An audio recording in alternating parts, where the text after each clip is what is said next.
So those two starting pitchers for Saturday and Sunday. We're going to start Bradish game 1 and Grayson game 2. And that's what we're going to do this weekend. There you go. All right, the second row on your left, Brandon. Brandon, what about Kyle Bradish and the season that he had allows you to have the confidence in him to go out there for game 1?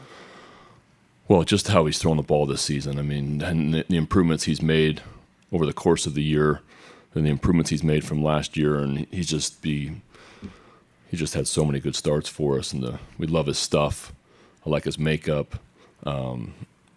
He's pitched in some meaningful games down the stretch and pitched extremely well. And we feel we have a lot of confidence going with him going into game 1. And Rock. Are you proud of the way your guys seem to be handling all this? It's new for most of them, and it doesn't seem like the moment is too big. Yeah, and when we have so much inexperience and so many guys that have never had any sort of postseason experience.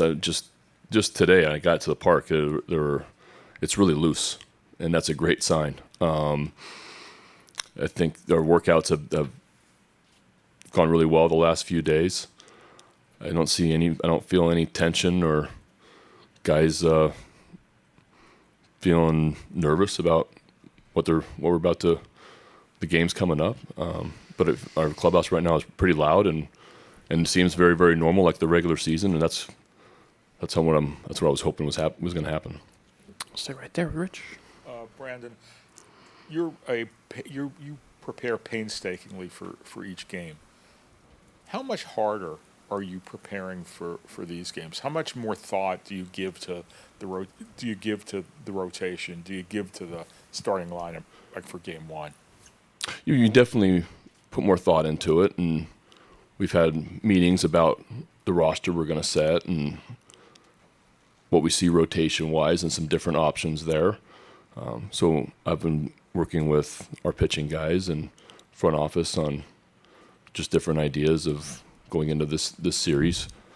We had to wait to see who we're playing, and so going to preparing really since we clinched, preparing for the few teams that we might face, and then when it became the Rangers, then obviously narrowed it down and just put more thought into it. And we haven't faced the Rangers since May, so that's a little different too. If we're playing the Blue Jays or the Rays, it would have been teams that we were very familiar with, but playing the Rangers and not having seen them in a while, you definitely put more work into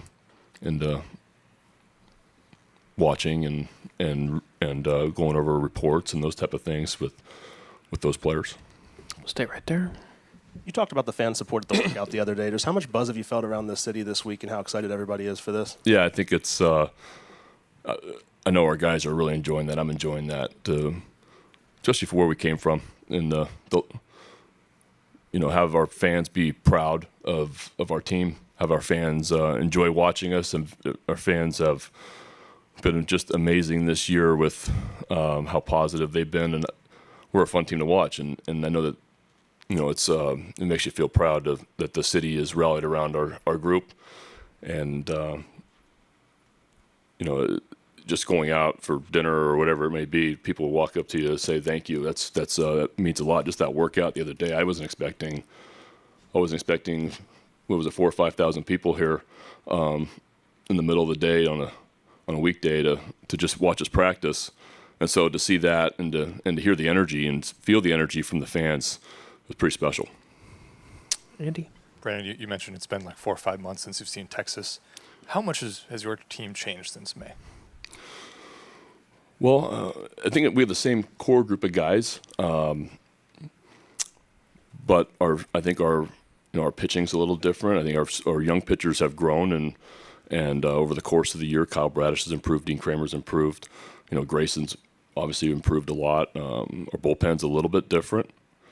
O'Hearn wasn't that middle of the order bat back then that he became the last 2/3 of the year, and such a great year he had and such a great story. But I think we're pretty much the same club. Second row. Brandon, late in the year, the runs were harder to come by. Some individuals struggled a bit. Does that mean nothing now, or is there any cause for concern or adjustments needed? No, I think it's everybody's hitting 0-0-0 right now, and postseason at bats are a little bit different. It's clean slate across the board, and And whether, and we did have some guys kind of scuffling there, to the last week or two, but that can turn around real quick. A big hit in a postseason game all of a sudden gets you going. So I want our guys just to relax and enjoy the moment and take the best at bats they can. The fourth row on your left, Brandon. Brendan, we see teams go under the kind of rebuild the Orioles have been through, the process you guys have been through the past 5 years. It's less common that the manager survives that process. I was curious what lessons or perspective you've learned from the 100 lost days that have really helped you out now. Well, it's not that much fun. Learn that. And to do it multiple years is really not fun. This is a lot more fun.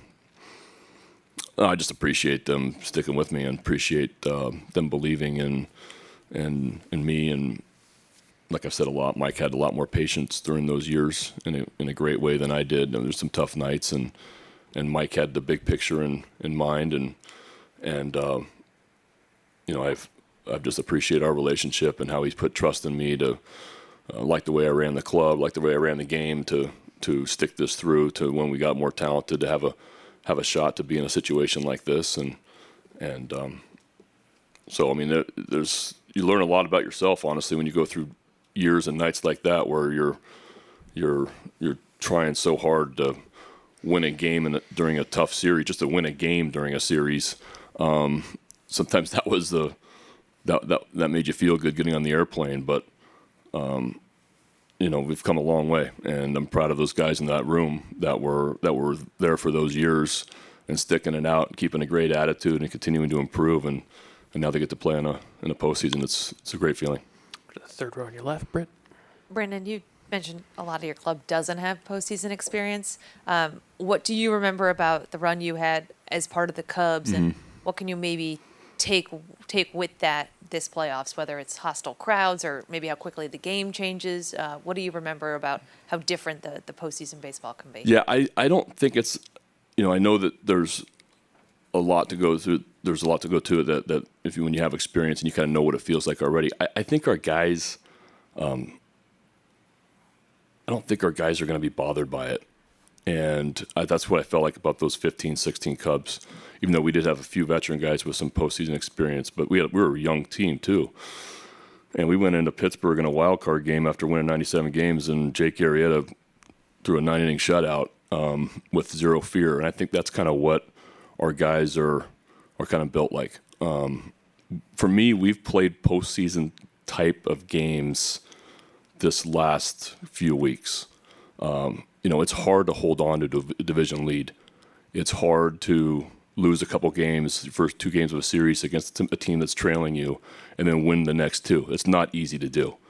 So for me, we showed a ton of character in those kind of postseason-like atmospheres. I mean, I'm talking about those two games against Tampa here, and just how they rallied around each other, stayed together, didn't drop their head. There wasn't any sort of negativity about losing those first two, but came back and win those next two. Showed me a ton about our team. Go up front on your right.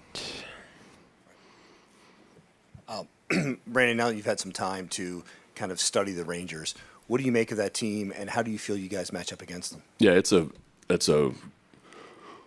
of the best offenses in baseball, if not the best offense in baseball, and they're extremely dangerous, athletic, power, a ton of power. Corey Seager, seen him a ton. Seen him hurt. I've been on teams where he's really hurt us. Just a really special hitter and a really great player. But they have a ton of switch hitters in their lineup. They're really balanced. So when we face a lefty, you're going to see 4 or 5 of each on each side. Their pitching's different, obviously, with DeGrom being out. But you saw what Jordan Montgomery can do, and we've seen that also in New York, and we know what Nate Eovaldi can do. We've seen him a lot when we were in Boston. He was in Boston, so they have really good starting pitching. It's a really good roster, and so we have our work cut out for us. And but I think we're a good club also, and I think it's gonna be a good series. We'll stay right there. Brandon, I'm curious how well you know Bruce Bochy, and what do you remember about going up against those Giants teams? I know you faced him in 2016. I don't know Bruce very well. The last time I remember when he was here was when he was with the Giants, and I think it was a kind of a retirement. He's back managing, but we gave him a gift, I think, or we honored him on the field, and that was special for me, honestly, because I grew up in the Bay Area. Bruce Bochy, I had an unbelievable amount of respect for, and I've watched closely how he ran games, especially in San Francisco years. We competed against him in 2016 in that divisional series in San Francisco, but he's so good, especially at that time without the 3-batter minimum, the way he could match up out of the bullpen, the way his players love playing for him. You never heard a bad thing ever about Bochy from a player, and he's got the most respect, an unbelievable amount of respect from everybody in this game, just for how he can run a game and the respect he has from players. Do 2 more, second row on your left. Brandon, you guys haven't been swept all year. Your longest losing streak was 4. What does that tell you about your team, and how does that help you in the postseason? I'm not really sure. I think that I get asked that a lot, why we haven't been swept. I don't know the answer to that, except I know that our guys show up at the ballpark expecting to win. Whether it's we lost the last couple or won the last couple, I think that it's a pretty consistent mindset. I think the next day starting pitcher always helps. But yeah, our guys like to play. Even in our tough years, I felt like we didn't come to the ballpark the next day with the attitude of a carryover. I think our group has done a great job of not carrying over to the next day, and that's possibly the reason why. And third row. Hey, Brandon, Adley just said it earlier. He said the guys in this clubhouse care about each other, and different guys have said that along the way.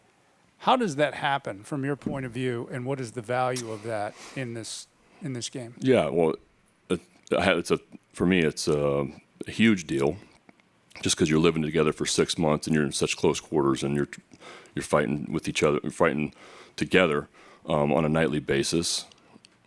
How does it happen? I think it started a long time ago, and we created a pretty good clubhouse culture in some really lean years. And like I said a ton, you couldn't walk into our clubhouse 2 or 3, 4 years ago and feel that it was a 100-loss team, but there was actually a genuine positivity that was going on. Some of those core guys are still here, and I think that they've carried that into this year. I thought we got helped last year by a few veteran guys that hated to lose, and Robbie Chirinos and Rugi and Jordan Lyles. That started kind of last year for me, where we started expecting to win, and then you get a little bit younger, you get more talented with Adley and Gunnar and these guys that are ultra competitors, and they've meshed extremely well. And then the veteran guys we have on this club this year have done the same thing, where it's awesome leadership, take care of each other, team first attitude, and it's generally a really selfless group that enjoy playing pool together after games or doing things on off days. And for me, that's when you have a true team, and that's what this team has become.